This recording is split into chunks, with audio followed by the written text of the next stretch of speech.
Well, what I'd like to do right now is to open it up. There's a mic. Tim, do you have, if people have questions for Paul, right over here. You touched a little bit about the Washington consensus and the kind of issue, globalization. I'm wondering, in discussing domestic economics, I think it's impossible to separate it from what America, essentially what the Washington consensus is doing abroad, allowing us to get cheap raw materials, over-exploiting what are called underdeveloped nations. Do you see the IMF, World Bank, those institutions as being instruments of American imperialism that help us subsidize sort of American opulence here at home? By the way, people don't know, the Washington Consensus is the term that got to be used for the kind of economic orthodoxy being imposed mostly on third world countries, starting in the late 1980s.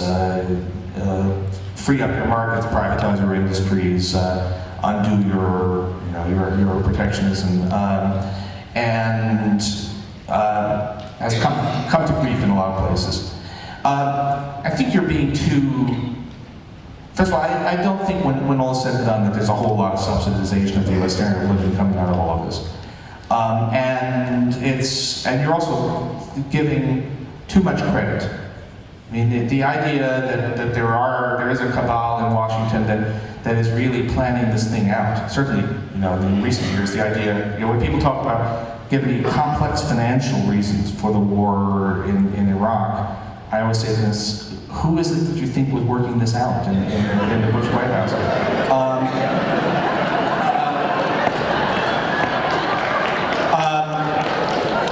And by the way, it's largely over. I mean, it's been dramatic to see how countries have taken their own way. I mean, it's for better or for worse. But I used to, as I said, spend a lot of time in Latin America. It's been really striking to see them just say, okay, enough of that. My favorite business news headline of the last decade, I think, was when Argentina repudiated most of its debt. Basically said, we're only going to pay 30%. That's discussed in the mechanics. And there was a Reuters headline that said, Argentina to creditors, so sue us. Anyway, so this, it's not all for the good, but it's, it's. The IMF and the World Bank are not having anything like the ability to set the agenda that they did a decade ago, and that's a good thing. Next question, right over there. My own? Yes. When discussing the impact of unions on the American economy, I've heard from opponents of unions the following sort of anecdotal model on more than one occasion. Back in the 19th century, when most of our trains ran on coal, most commercial locomotives would employ a crew of three, a driver and two, you look like you might have heard this before, but the driver and two men to actually man the coals. And the argument is that since locomotives have moved to diesel, the two men who would either be loading the coals into the engine or fanning the flames have become obsolete. And the only reason that they still exist in commercial locomotives nowadays would be union resistance to eliminating those positions. So essentially, that they become a force for preserving absurdly obsolete positions in the American economy. Yeah, your thoughts on it? It's a feather bedding issue, and no doubt, it happened. Very rarely now, but there have been situations in which unions have blocked productivity increases, but look in the aggregate. When the United States had 30% of its workers in unions, we also had the greatest productivity growth over a generation we've ever seen. Since the union movement was largely smashed in the United States in the 1980s, we've never had, except for a few years in the 90s, we've never had productivity growth rates like we had then. There are clearly going to be cases, but and look, unions, if we were back at a powerful union movement, then a lot of us would have a lot of criticisms, and rightly, there would be all sorts of issues that would arise. But I guess my sense about unionism is that it's Joni Mitchell, right? You don't know what you got till it's gone. We didn't realize until we lost it how important a strong union movement was to creating a certain balance. Unions are not, nobody wears the white hat all the time. Nobody is guaranteed to be on the right side of every issue. But what we used to have was a reasonable sort of balance of countervailing forces, employers, management, capital, unions. Now, there's really no one to speak for working Americans. Yes. Back to healthcare and politics.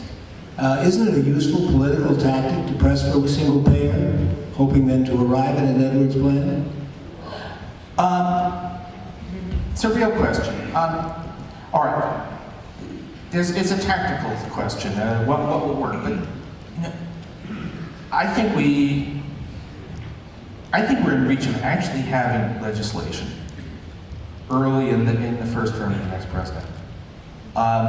Whereas if you keep on pushing, I mean, by all means, I think people should continue to point out the virtues of single payer. One thing I'm trying to be careful to do in supporting these plans is not to say that this is in fact better than Medicare for all. Medicare for all is the right solution. This is an imperfect compromise on the way to the right solution. So you need to be clear about that.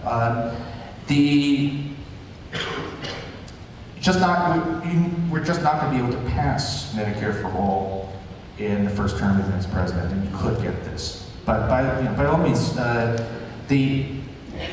and there is a lot of intellectual battling that needs to go on. But still, I mean, getting the issue,